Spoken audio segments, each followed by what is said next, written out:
just to kind of summarize this, what I expect is the, kind of best case scenario is this is a short-term spike in both oil prices and interest rates, and that we see this recover within a few days. There's a very good possibility that happens, but it's not a guarantee. If we see, prolonged war efforts in the Middle East or further escalation driving up fear, that in theory is good for mortgage rates.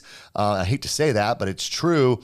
But is it coupled with continued pressure about the oil? And it all comes back to the oil. Now, if you're in, mortgage and real estate, look, I think, the bummer about this situation and the timing of it is here we are, we're in March, right? We're kind of already starting to see that return of the spring market. I've had talked to a lot of people that February was a real month of ramp up in production.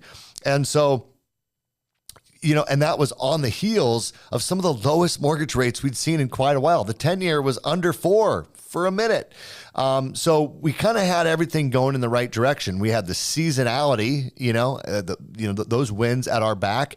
We had interest rates that had been falling.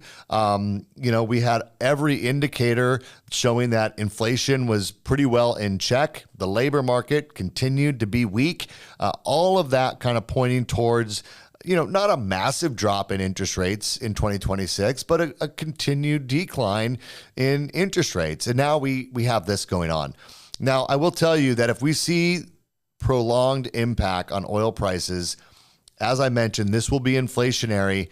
And if we start seeing signs of inflation, this will almost certainly put a halt to any Fed rate cuts that we're expecting in 2026, right? I mean, they've made it pretty clear that if we see signs of inflation. Now, what's interesting is we didn't see this one coming, right? I mean, we thought inflation would come from continued tariffs, we thought maybe, the tariffs that were put in place just never quite made their way to the consumer, and eventually that would happen, or, other impacts. I don't think any of us thought that it could be, oil that, and this war in the Middle East that would lead to the inflation pressures that we potentially might see as this thing moves on.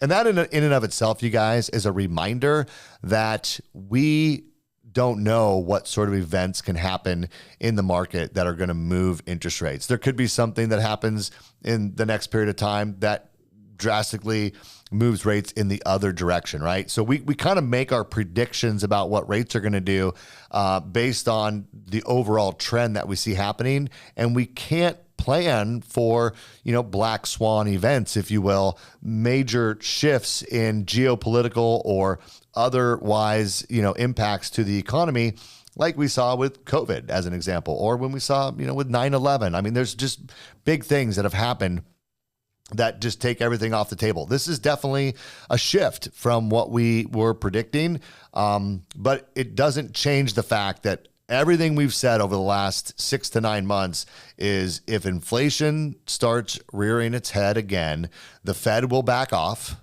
and interest rates could potentially stop their decline or even increase a little bit. And we just need to watch it and see what happens. We'll keep a close eye on it here for you.